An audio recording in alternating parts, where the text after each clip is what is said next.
नमस्कार, स्वागत है आपका हमारे यूट्यूब चैनल एग्ज़ाम इन्फो पर। साथियों, आज से जो आपके डॉक्यूमेंट वेरिफिकेशन का कार्य है ऑफलाइन में शुरू हो गया है। आज क्या प्रक्रिया रही उसके बारे में हम चर्चा करने जा रहे हैं और किस तरह से जो डॉक्यूमेंट को चेक किया गया, उनके पास किस तरह की चेकलिस्ट थी और जो जांच दल थे कितने 3 से 4 दल वहाँ पे उपस्थित थे और प्रत्येक दल में 3 से 4 अध्यापक जो हैं उन्हें काम ये सौंपा गया था। उनके पास भी आवश्यक निर्देश थे, किस प्रकार अभ्यर्थी को पात्र घोषित करना है, किस प्रकार अपात्र घोषित करना है। अपात्र घोषित करना है तो क्या कारण इसके हो सकते हैं, तो उन पर आज हम चर्चा करने वाले हैं। तो चैनल पे पहली बार आए हैं तो चैनल को सब्सक्राइब करना मत भूलिए दोस्तों, क्योंकि इसी तरह की महत्वपूर्ण जानकारी जो है सबसे पहले हमारे चैनल पर आपको मिलती है। बात कर लेते हैं पात्रता जांच दल के उपयोग हेतु आवश्यक बिंदु कौन कौन से हैं। ये जो अभी आपको पीडीएफ दिखाई दे रही है, ये वहाँ पर आपको जो है जांच अधिकारी बैठे होंगे, वो भरेंगे आपके सामने और आपके जो डॉक्यूमेंट की जांच होगी। तो उस तरह जो डॉक्यूमेंट आप लेके जाएंगे, यहाँ से चेकलिस्ट के आधार पे जो है नंबरिंग करनी है और प्रत्येक जो डॉक्यूमेंट पर है आपको नंबरिंग करनी है। जैसे अगर आप शुरुआत में जो है आप अपना आवेदन पत्र लगा रहे हैं और मूल आवेदन, उसके बाद विस्तृत आवेदन। मूल आवेदन में अगर 3 पेज हैं तो वहाँ पे जो संलग्न संख्या है 1 2 3 लिखिए और 1 से 3 लिख सकते हैं। और जैसे विस्तृत आवेदन है, विस्तृत आवेदन में 4 5 6 जैसे आप चेकलिस्ट के आधार पर जो है वहाँ पे सेट कर रहे हैं, उसी के आधार पर जो है आपको प्रत्येक पेज पर जो है नंबरिंग करना ज़रूरी है। अगर आपको इस तरह की जो है समझ में नहीं आता है तो हमारे जो टेलीग्राम चैनल है या व्हाट्सएप ग्रुप भी है, उसका भी लिंक हम डिस्क्रिप्शन में डाल देंगे शिक्षा समाचार के नाम से। तो आप जो है वहाँ से जुड़ सकते हैं और प्रत्येक जो आज क्या क्या प्रक्रिया रही और क्या क्या निर्देश बिंदु वहाँ पर जो है अधिकारियों द्वारा बताए गए हैं, वो अभी व्हाट्सएप पे डाल दिए जाएंगे, यहाँ टेलीग्राम पे डाल दिए जाएंगे। तो अभी तक आप नहीं जुड़े हैं तो वहाँ भी आप जुड़ सकते हैं। बात कर लेते हैं आयु मानदंड के अनुसार जो है पात्रता बिंदु क्या है। पात्रता टिप्पणी आप देखिए, पात्र या अपात्र अगर घोषित करना है तो क्या टिप्पणी जो है जांच अधिकारी लिखने वाले हैं। आयु में छूट प्राप्त स्वयं के वर्ग में कंसीडर, यानी कि स्वयं के वर्ग में अगर आयु में छूट दी गई है तो उनको कैसे कंसीडर किया गया है। अभ्यर्थी अगर अपात्र हैं तो अपात्रता के कारण क्या क्या हो सकते हैं, ये देखिए आप ध्यान से सुनिए। अभ्यर्थी उसके वर्ग के लिए निर्धारित ऊपरी सीमा से बाहर होने के कारण अपात्र। अभ्यर्थी अन्य राज्य का निवासी है, वह ऊपरी आयु तथा अंकों में छूट प्राप्त कर आरक्षित पदों के आवेदन के किया गया है, चयन के कंसीडर योग्य नहीं है। यानी आप समझ गए, अलग राज्य का कोई अभ्यर्थी है लेकिन उन्होंने जो है श्रेणी वाइज जो कैटेगरी चूज की, उसके आधार पर उन्हें आयु में छूट मिली, तो वो अभ्यर्थी हैं अपात्र घोषित होने वाले हैं। उसके बाद शैक्षिक योग्यता के अनुसार पात्र और अपात्र। अब अपात्रता के क्या क्या कारण हो सकते हैं।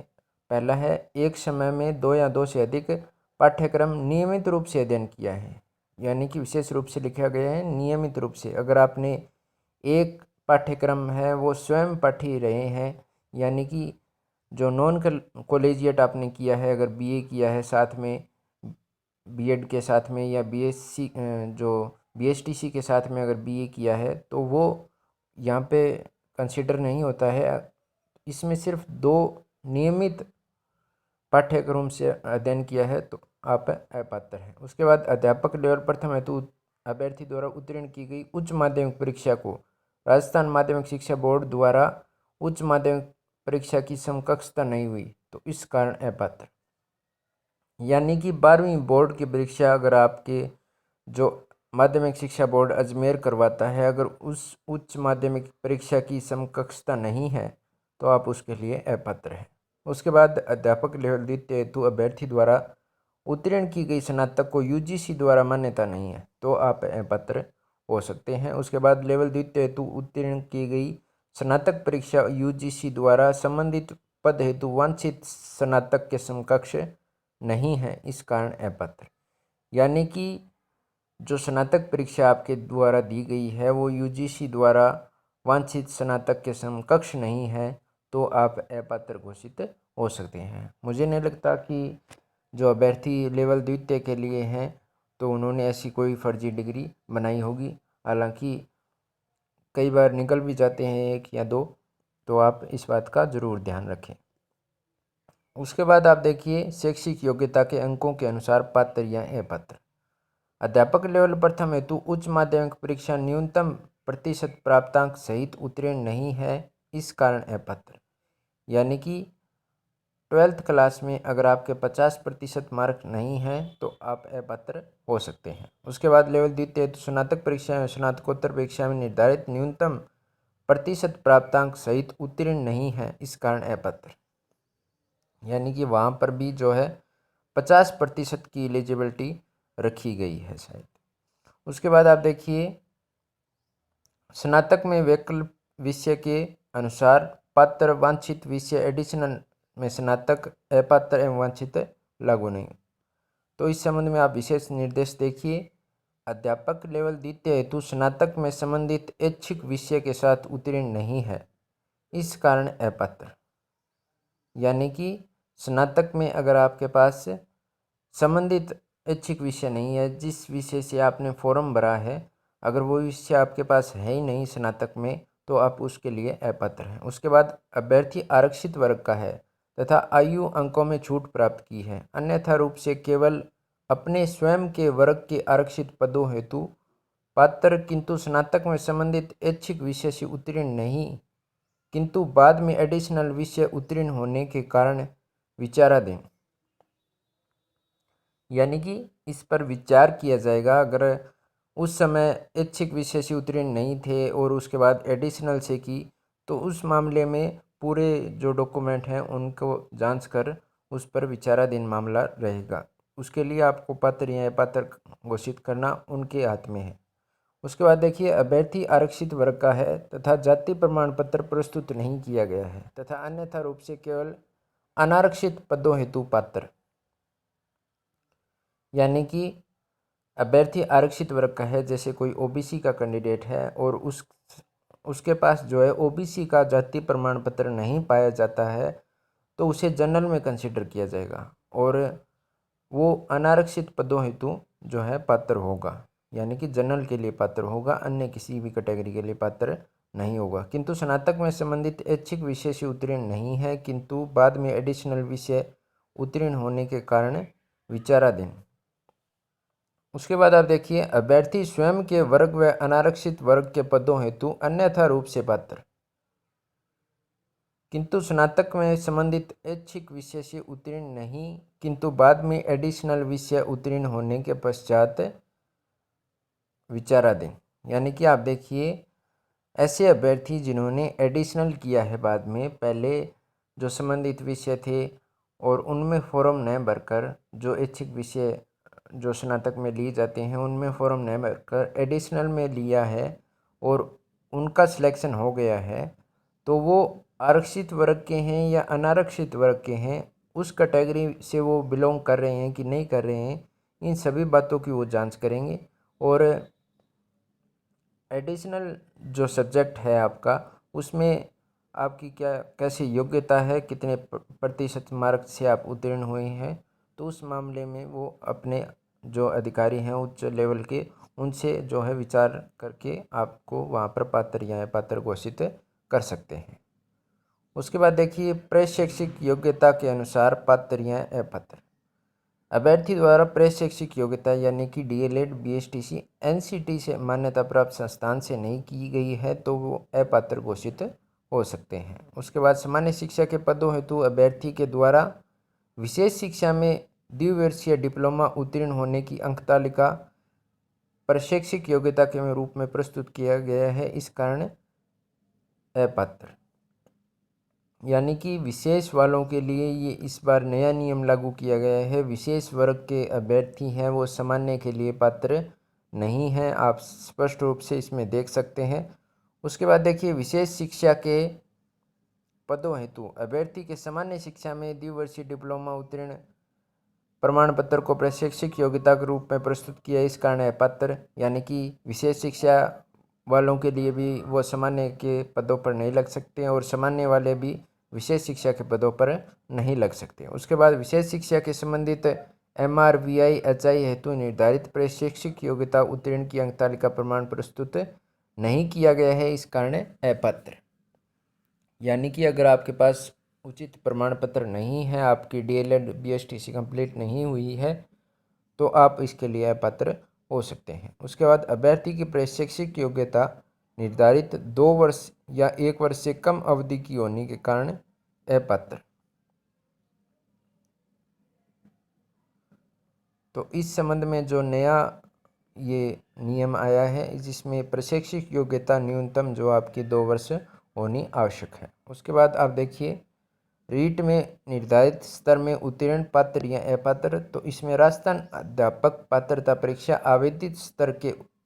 आवेदित स्तर में उत्तीर्ण नहीं होने के कारण आप अपात्र हो सकते हैं। यानी कि अगर आप लेवल प्रथम के अभ्यर्थी हैं और आप लेवल द्वितीय के लिए सिलेक्ट हो गए हैं, अगर आपने फॉर्म भरा था और पात्रता परीक्षा में अगर आपने लेवल 2 का एग्ज़ाम नहीं दिया है, तो आप उसके लिए अपात्र रहेंगे। उसके बाद देखिए रीट परीक्षा के प्राप्त अंक के अनुसार पात्र या अपात्र। रीट के न्यूनतम उत्तीर्ण अंकों में छूट प्राप्त। राजस्थान अध्यापक पात्रता परीक्षा 2021 और 22 लेवल प्रथम निर्धारित न्यूनतम प्रतिशत प्राप्तांक सहित उत्तीर्ण नहीं है, इस कारण अपात्र। यानी कि अगर आपके पास जो है रीट का जो पात्रता परीक्षा कराई गई थी, उसमें अगर आपके 90 जो नंबर थे 60% मार्क अगर वो नहीं है और तो उसके लिए आप अपात्र हैं। उसके बाद 2022 में लेवल द्वितीय के लिए न्यूनतम प्रतिशत प्राप्तांक नहीं है, तो आप उसके लिए अपात्र है। उसके बाद 21-22 के प्रमाण पत्र में काट छांट की गई है। कूट रचित प्रमाण पत्र प्रस्तुत करने के कारण अपात्र। यानी कि प्रमाण पत्र में आपको किसी तरह की छेड़खानी नहीं करनी है। उसके बाद आप देखिए रीट परीक्षा के विषय के अनुसार अध्यापक लेवल द्वितीय हेतु रीट में संबंधित विषय के साथ उत्तीर्ण नहीं है, तो इस कारण अपात्र। यानी कि जब रीट करवाई गई थी, अगर आपके पास वो सब्जेक्ट नहीं रहा है, भाषा नहीं रही है, तो आप उसके लिए अपात्र हो सकते हैं। उसके बाद देखिए मूल निवास के प्रमाण पत्र अनुसार पात्र या अपात्र। अभ्यर्थी अन्य राज्य का मूल निवासी है एवं आरक्षित वर्ग में आवेदन किया है, ऊपरी तथा अंकों में छूट प्राप्त की है, तो चयन हेतु कंसीडर योग्य नहीं है।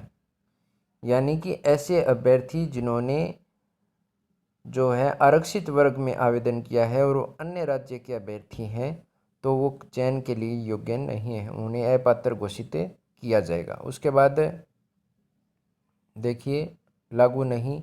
अभ्यर्थी अन्य राज्य से विवाह उपरांत राजस्थान राज्य में प्रवासित हुई है एवं आरक्षित वर्ग में आवेदन किया है, ऊपरी आयु तथा अंकों में कोई छूट प्राप्त की है, तो चयन हेतु कंसीडर योग्य नहीं। यानी कि ऐसे बहुत सारी महिलाएं हैं, यानी कि जिनका विवाह हुआ और हरियाणा से राजस्थान में हुआ, पंजाब से हुआ या मध्य प्रदेश से हुआ, यूपी से हुआ, तो वो यहाँ पर आरक्षित वर्ग में जो है फॉर्म नहीं भर सकते हैं। अगर उन्होंने वो छूट प्राप्त की है, अंकों में छूट प्राप्त की है, तो वो इस भर्ती के लिए अपात्र हो जाएंगी। उसके बाद आप देखिए आरक्षित वर्ग में होने का प्रमाण पत्र के आधार पर, यानी कि जाति प्रमाण पत्र की बात हो रही है।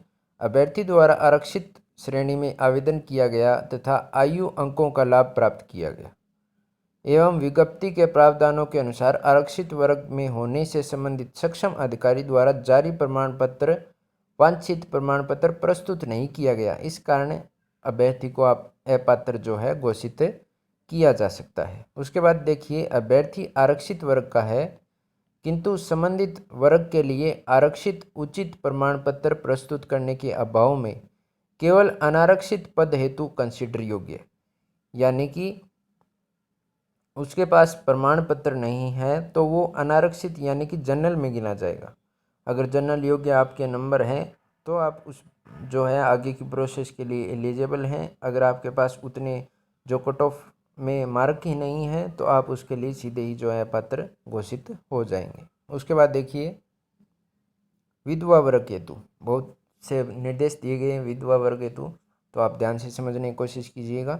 और उससे पहले चैनल पे पहली बार आए तो चैनल को सब्सक्राइब करना मत भूलिए। अगर आपको पसंद आ रही है तो लाइक कीजिए, शेयर कीजिए और अपने दोस्तों और साथियों को बताइए जिनका जो आगे का शेड्यूल है, क्या क्या निर्देश की पालना उन्हें करनी है। तो प्रत्येक पॉइंट को समझाने का हम प्रयास कर रहे हैं और इसी तरह की वीडियो जो है हम आपके लिए लेके आते रहेंगे। और टेलीग्राम चैनल और व्हाट्सएप ग्रुप पर जो है आपको जो दिशा निर्देश और भी आगे छपे हुए हैं वो आपको समझाने की कोशिश करेंगे। उसके बाद देखिए विधवा वर्ग हेतु अभ्यर्थी द्वारा विधवा श्रेणी में आवेदन किया गया है, उनके पति की मृत्यु ऑनलाइन आवेदन करने के बाद की है, विधवा श्रेणी के लिए आरक्षित पद हेतु अपात्र।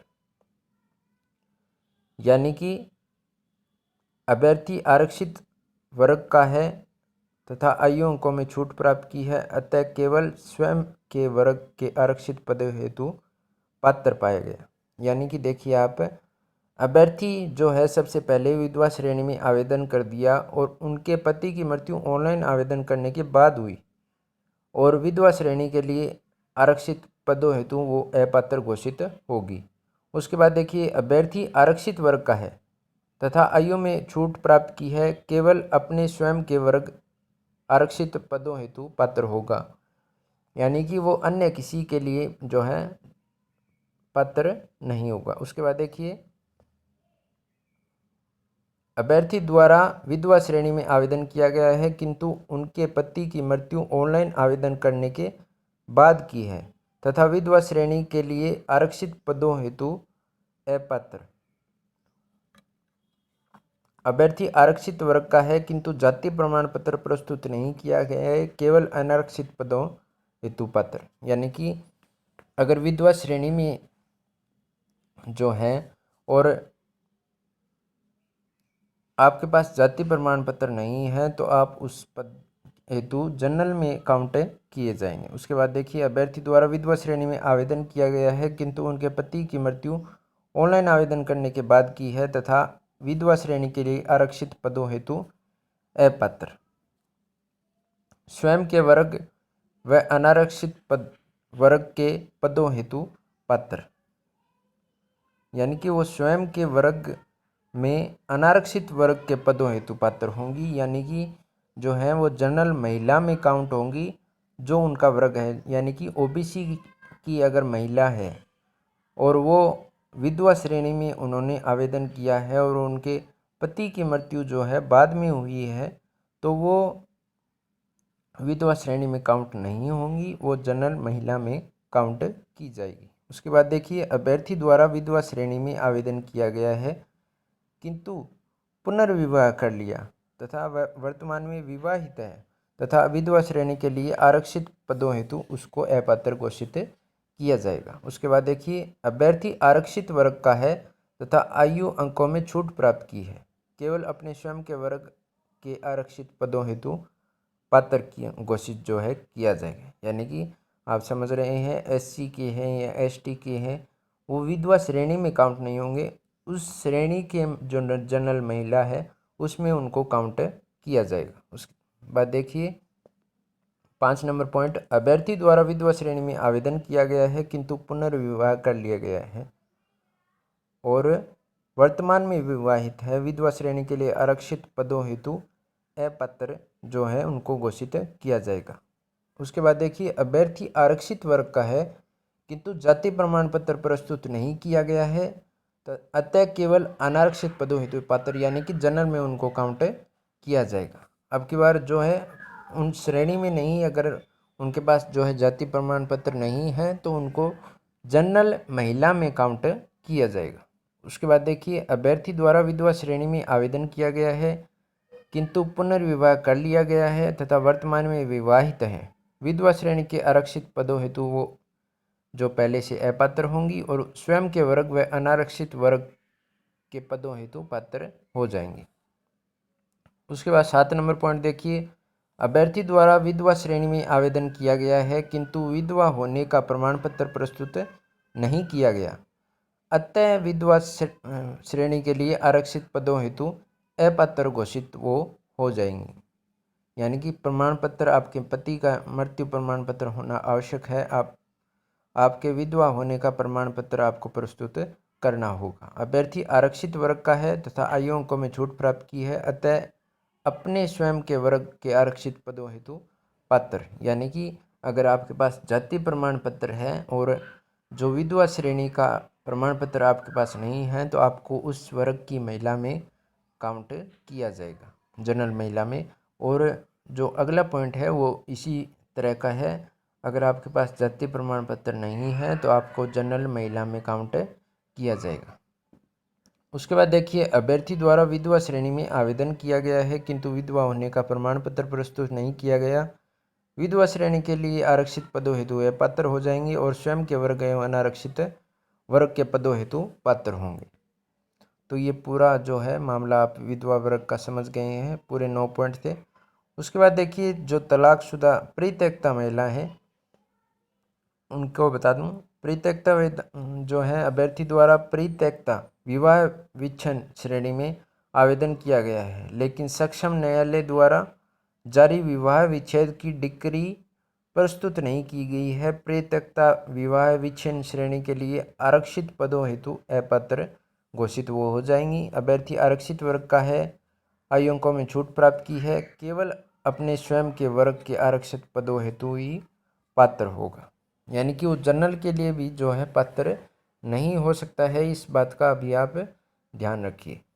यानी कि केवल यहाँ पर लिखा हुआ है, अगर जनरल के लिए वो होते तो ये जो अलग से लिखा गया है 2 नंबर पॉइंट, आप देखिए, केवल अनारक्षित पद हेतु, यानी कि जनरल के लिए भी वो एलिजिबल हो जाते। उसके बाद देखिए 2 नंबर पॉइंट है, जो परित्यक्ता विच्छेद में आवेदन किया है लेकिन सक्षम न्यायालय द्वारा डिक्री प्रस्तुत नहीं की गई है, तो वो तो खुद से अपात्र होंगी। उसके बाद आरक्षित वर्ग का है किंतु जाति प्रमाण पत्र नहीं है, तो वो अनारक्षित हेतु पात्र हो जाएंगे। उसके बाद देखिए, अगर तलाकशुदा महिला है और डिक्री प्रस्तुत नहीं किया है और विच्छेद श्रेणी के लिए आरक्षित पदों हेतु वो अपात्र होंगी और स्वयं के वर्ग एवं अनारक्षित पदों के तो पात्र हो जाएंगे। यानी कि उस वर्ग की जो महिला है उनमें उनको काउंट किया जाएगा और जनरल में भी उनको काउंट किया जाएगा। तो वो नंबरों के आधार पर जो है वहाँ पर होगा। और अभ्यर्थी द्वारा परित्यक्ता विवाह विच्छेद श्रेणी में आवेदन किया गया है किंतु सक्षम न्यायालय द्वारा जारी डिक्री जो ऑनलाइन आवेदन की अंतिम तिथि निर्धारित तिथि के बाद की है, अतः परित्यक्ता विवाह विच्छेद श्रेणी के लिए आरक्षित पदों हेतु अपात्र।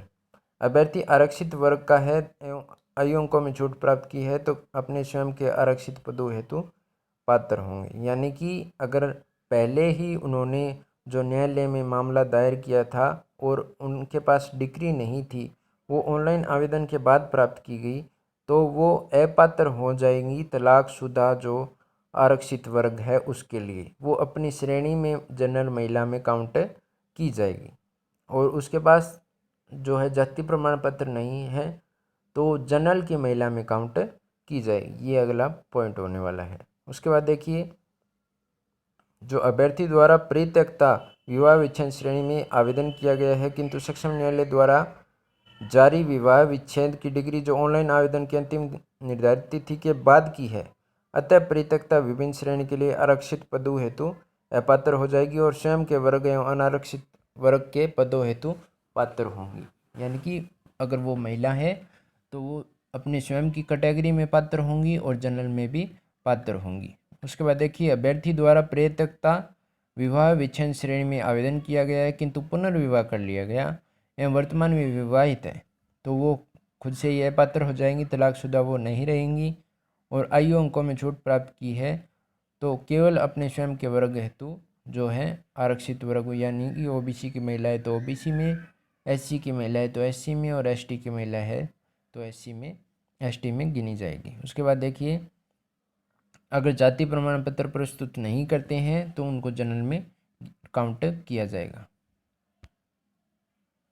उसके बाद आप देखिए, उत्कृष्ट खिलाड़ी हेतु और भूतपूर्व सैनिक हेतु, तो ये जो पॉइंट है आप पढ़ लेना क्योंकि वीडियो बहुत लंबी हो जाएगी और इतने जो कैंडिडेट नहीं है और दिव्यांगजन हेतु पूरे के पूरे जो निर्देश हैं वो वहाँ पर जो आपको टेलीग्राम और व्हाट्सएप पे मिल जाएंगी। तो आप वहाँ जो है हमारे चैनल के साथ जुड़ सकते हैं और चैनल को सब्सक्राइब करना मत भूलिए दोस्तों, क्योंकि इसी तरह की इन्फॉर्मेशन जो है हम सबसे पहले आपके लिए लेके आते रहते हैं। उसके बाद देखिए 16 नंबर पॉइंट है, टीएसपी संधारण निवासी का विशेष मूल निवास प्रमाण पत्र के अनुसार, यानी कि टीएसपी के अगर आप हैं तो सक्षम अधिकारी द्वारा विशेष मूल निवास आपके पास होना आवश्यक है। मूल निवास आवेदन की अंतिम तिथि के पश्चात का होने पर आपको अपात्र घोषित किया जाएगा।